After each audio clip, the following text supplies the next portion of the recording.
Question number 13. A table with smooth horizontal surface is turning at an angular speed omega about its axis. एक table है बच्चों, और उसका जो surface है वो कैसा है, स्मूथ है, और टेबल की जो एंगुलर स्पीड है क्या है, ओमेगा है. Okay, about its axis. Okay, a groove is made on the surface along a radius. हमने क्या किया, टेबल पे एक ग्रूव बना दिया अलोंग द सरफेस. ओके, और उसका डायरेक्शन क्या है, रेडियल डायरेक्शन है ग्रूव का. क्या लिखा है देखो, groove is made on the surface along the radius.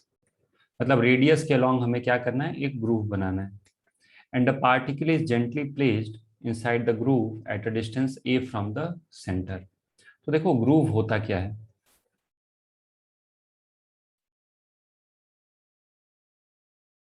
यहाँ पे एक मैं आपको डायग्राम दिखा रहा हूं जहां पे आपको ग्रूव दिखेगा.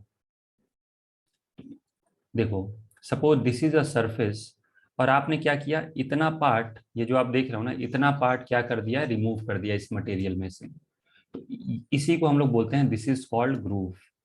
करेक्ट. इसमें अगर जो मैं एक सेम साइज का यहाँ पे एक ब्लॉक रख दूं, suppose this is a block, समझ में आ रहा है. तो यदि मैं यहाँ पे एक ब्लॉक रख देता हूं तो ये ब्लॉक क्या करेगा, इस ग्रूव के अंदर ही स्लाइड कर सकता है.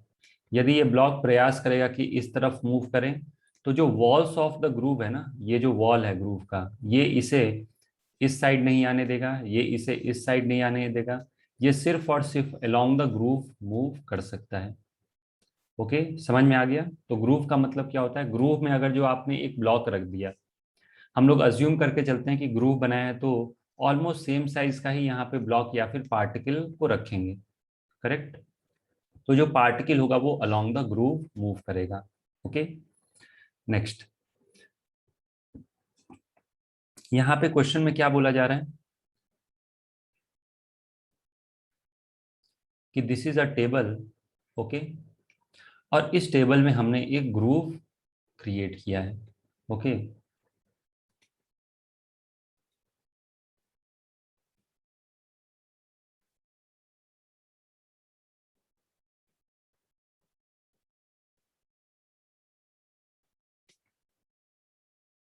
ये दिस इज अ ग्रूव, और इस टेबल को ओमेगा से हमने मूव कर दिया.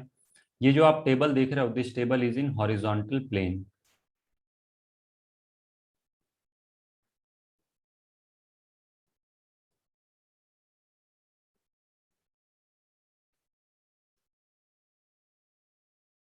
ओके, ये जो टेबल है ये किस प्लेन में है बच्चों, this is in horizontal plane. Okay, अब यहाँ पे हॉरिजॉन्टल प्लेन का मतलब क्या है कि अगर जो mg लगेगा तो वो इनसाइड द प्लेन लगेगा. समझ में आ रहा है, mg कैसे लगता है, वर्टिकली डाउनवर्ड डायरेक्शन में. लेकिन since this is horizontal plane, तो आप mg को किसी भी पार्टिकल पे ऐसे नहीं दिखाओगे, क्योंकि ये तो हॉरिजॉन्टल प्लेन है. हॉरिजॉन्टल प्लेन का मतलब क्या है, जो हमारे घर में फ्लोर होता है ना, वो हॉरिजॉन्टल प्लेन है, या फिर जो स्टडी टेबल है वो हॉरिजॉन्टल प्लेन है. तो mg कैसा लगेगा, suppose this is a horizontal surface, तो mg क्या लगेगा, इनसाइड द प्लेन. नॉर्मल लगेगा आउटसाइड द प्लेन. करेक्ट. तो यही एक हॉरिजॉन्टल प्लेन है. हॉरिजॉन्टल प्लेन में ये जो आप देख रहे हो, दिस इज अ ग्रूव, और यहाँ से ए डिस्टेंस पे, एट अ डिस्टेंस ए, आगे चल के ए फॉर मैं एक्सेलरेशन भी लिखूंगा तो उससे कंफ्यूज नहीं होना. ओके, यहाँ पे एक छोटा सा पार्टिकल मैंने यहाँ पे रख दिया at a distance a. Correct. Initially with respect to क्या, with respect to the table, ये पार्टिकल रेस्ट कंडीशन में है. क्यों, क्योंकि देखो एक्चुअली होगा क्या, आप कोई भी चीज यहाँ पे रखोगे ना, तो वो ग्राउंड के रिस्पेक्ट में तो मूव कर ही रहा होगा. मेरी बात समझ में आ रही है, ग्राउंड के रिस्पेक्ट में ये क्या करेगा, ये मूव तो करता ही रहेगा. लेकिन जब मैंने इस ब्लॉक को इस ग्रूव में रखा, तो ये ब्लॉक रेस्ट पे है, लेकिन किसके रिस्पेक्ट में, टेबल के रिस्पेक्ट में. ओके, चलो अब आगे पढ़ते हैं क्वेश्चन. तो यहाँ देखो क्वेश्चन में क्या लिखा है कि a particle is gently placed inside the groove at a distance a from the centre. A distance पे हमने रख दिया. Find the speed of the particle as its distance from the centre becomes L. तो जब ये particle क्या होगा, जैसे जैसे ये ओमेगा से ग्रूव मूव करेगा, ये पार्टिकल आगे की तरफ जाएगा। और जब इसका डिस्टेंस सेंटर से कितना हो जाए, जब इसका डिस्टेंस सेंटर से एल हो जाए, तो मुझे बतानी है कि इस ब्लॉक की या इस पार्टिकल की वेलोसिटी कितनी होगी। ओके, अब देखो क्वेश्चन में इस चीज को मेंशन नहीं किया कि जो वेलोसिटी पूछा जा रहा है, स्पीड ऑफ द पार्टिकल, ये किसके रिस्पेक्ट में पूछा जा रहा है। Okay, we have to find speed of the particle, और कुछ भी मेंशन नहीं किया, इसका मतलब हमें ग्राउंड फ्रेम से सॉल्व करना होता है। करेक्ट। लेकिन जो सॉल्यूशन प्रोवाइड किया गया है उसमें गलत आंसर दिया है।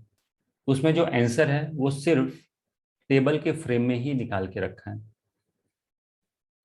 मेरी बात समझ में आ रही है? तो याद रखिएगा, एक्चुअली हमें जो वेलोसिटी है वो किसके फ्रेम में निकालनी है। अगर जो सिर्फ इतना लिख दिया तो हमें निकालना होता है इन फ्रेम और ग्राउंड फ्रेम से।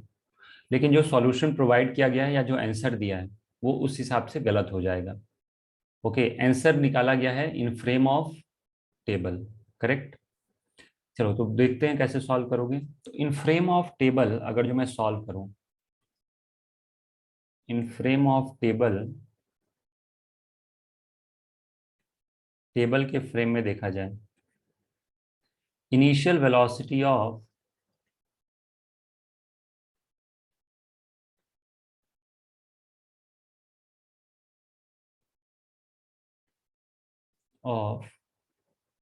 Particle is zero.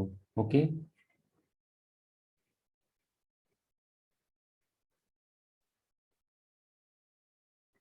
पार्टिकल की जो इनिशियल वेलोसिटी है जबकि वो ए डिस्टेंस पे, तो वो क्या है, जीरो के इक्वल है। ओके, अब जब ये ग्रूव में ये पार्टिकल होगा, ओके, हम लोग जनरल डिस्कशन करते हैं, जब ये एक्स डिस्टेंस पे होगा तो क्या क्या इस पे लगेगा।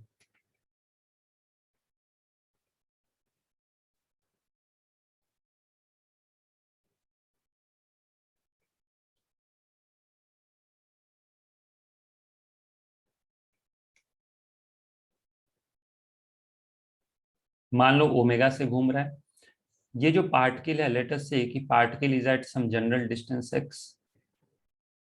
जब ये पार्टिकल जनरल डिस्टेंस एक्स पे होगा, सॉरी मैं ऐसे मार्क कर देता हूँ, दिस इज द पार्टिकल।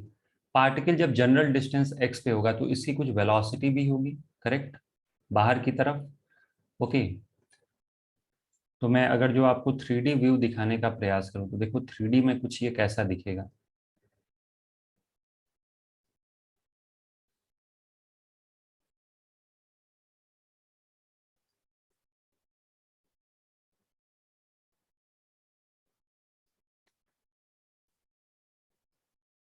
और यहाँ पे मैं एक ब्लॉक रख देता हूँ।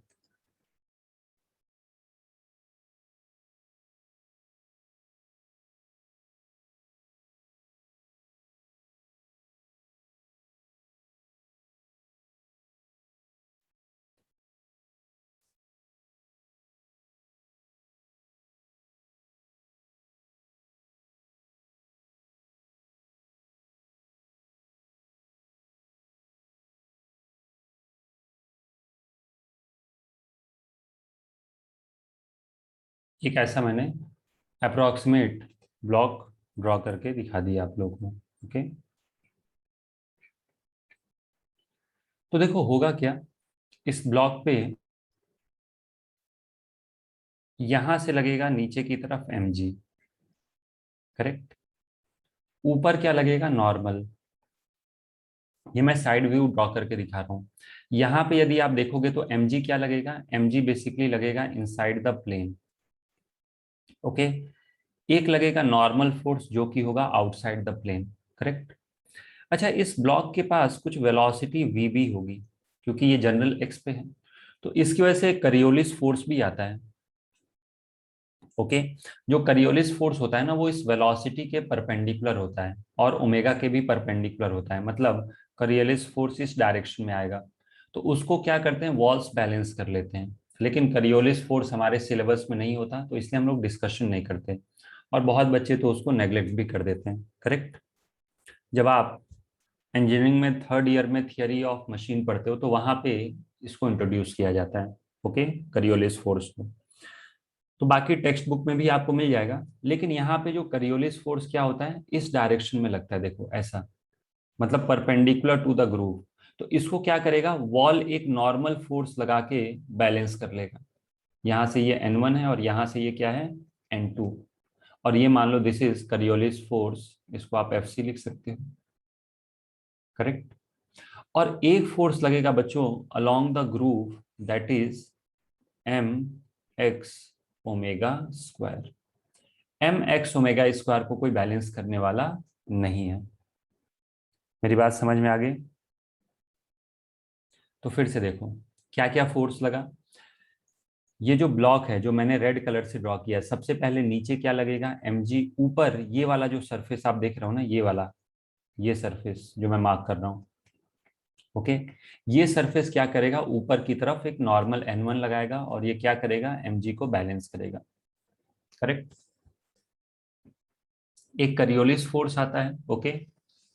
अगर जो आप इसे नेग्लेक्ट करना चाहते हो तो कर सकते हो, ठीक है, कोई दिक्कत नहीं है, क्योंकि ये हमारे सिलेबस में होता नहीं है। लेकिन इस करियोलिस फोर्स को वॉल्स नॉर्मल लगा के बैलेंस कर लेते हैं, करेक्ट। तो बेसिकली मान लो कि बाकी ये सब फोर्सेस बैलेंस हो गए, बचा कौन, रेडियली आउटवर्ड क्या लगेगा, सेंट्रीफ्यूगल फोर्स। ये एक सूडो फोर्स होता है। और ये क्यों आया, क्योंकि हमारा जो फ्रेम है, हम लोग किसके फ्रेम में सॉल्व कर रहे हैं, इन फ्रेम ऑफ टेबल। तो दिस इज क्या, सेंट्रीफ्यूगल फोर्स या फिर pseudo force, centrifugal force, okay. और सेंट्रीफ्यूगल फोर्स को कोई बैलेंस करने वाला नहीं है, और इसी की वजह से क्या होगा, इसी की वजह से एक एक्सेलरेशन आएगा। तो डायरेक्टली मैं यहाँ पे एक फाइनल डायग्राम ड्रॉ करके दिखाता हूँ आपको, नेट फोर्स। तो इस पे जो एक नेट फोर्स होगा वो किधर आएगा, वो आएगा रेडियली आउटवर्ड, और इसको कोई बैलेंस करने वाला नहीं है। ये फोर्स कितना होगा, mx ओमेगा स्क्वायर, क्योंकि ये x डिस्टेंस पे, correct. So this is the net force acting on the block, therefore बाकी सारे फोर्सेस बैलेंस्ड हो जाएंगे, okay. So net force acting on the block or particle, net force acting on particle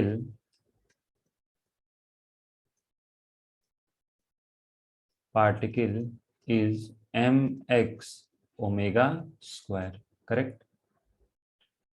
So what is acceleration of the particle, so acceleration of the particle is net force upon mass, so this is equal to x omega square। याद रखिएगा बच्चों, a मतलब acceleration, क्योंकि question में एक और ए है, उस वो जो ए है वो डिस्टेंस दे रखा है, ओके।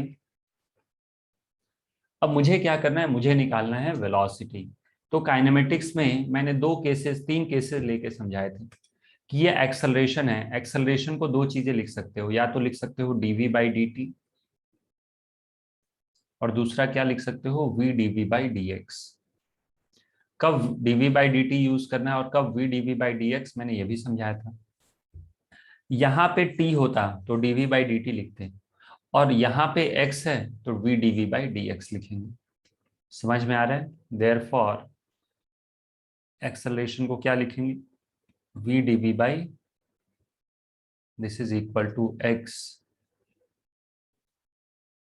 समझ में आ गया क्यों मैंने v/dv/dx लिखा, क्यों, क्योंकि राइट हैंड साइड में टाइम नहीं है, x है, ओके। तो यहां से इक्वेशन क्या आ जाएगा, v/dv is equal to omega square x dx।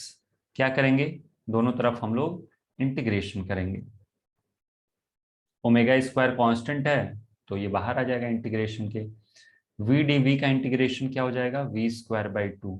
x dx का इंटीग्रेशन क्या हो जाएगा, x² अपॉन 2, 2 से 2 हो गया cancel. Limit when x is equal to 0, नहीं सॉरी, x 0 नहीं था, x की इनिशियल वैल्यू क्या थी, पार्टिकल को हमने कहां से रिलीज किया था, पार्टिकल को रिलीज किया था x is equal to a से। तो इनिशियल x की वैल्यू क्या है बच्चों, a के इक्वल। समझ में आ रहा है ये लिमिट कहां से आ रहा है, हम लोगों ने कितने डिस्टेंस से रिलीज किया था, a डिस्टेंस से। वेलोसिटी क्या थी, 0। जब ये l डिस्टेंस पे जाएगा सेंटर से, तब मुझे ये वेलोसिटी फाइंड करनी है। तो लिमिट रख दो, लिमिट हो जाएगा 0 से v, और ये क्या हो जाएगा, a से L. So this implies v square minus 0 is equal to omega square, x square में लिमिट रखना है, तो this is equal to L square. तो यहां से v कितना आ जाएगा, v will be equal to omega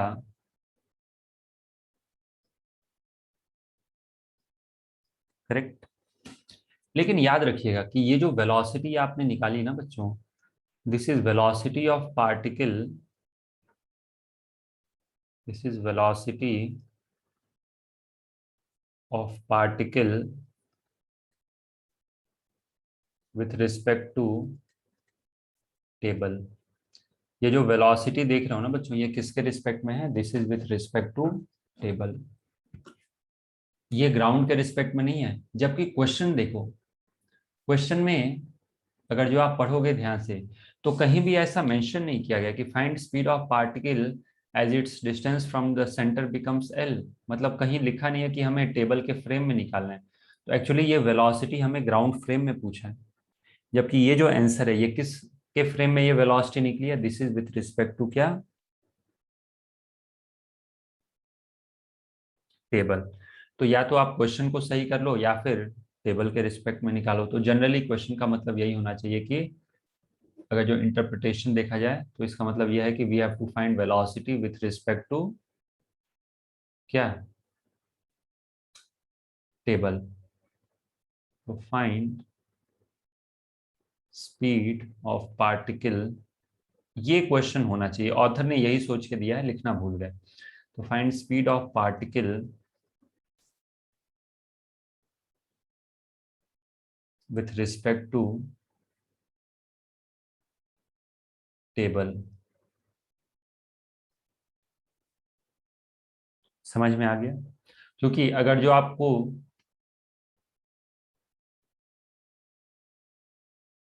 ground frame से निकालना है तो क्या करना पड़ेगा, इसके पास एक और वेलोसिटी होगी. कौन सी, या डायग्राम नहीं है क्या, रुको डायग्राम कॉपी करते हैं. ये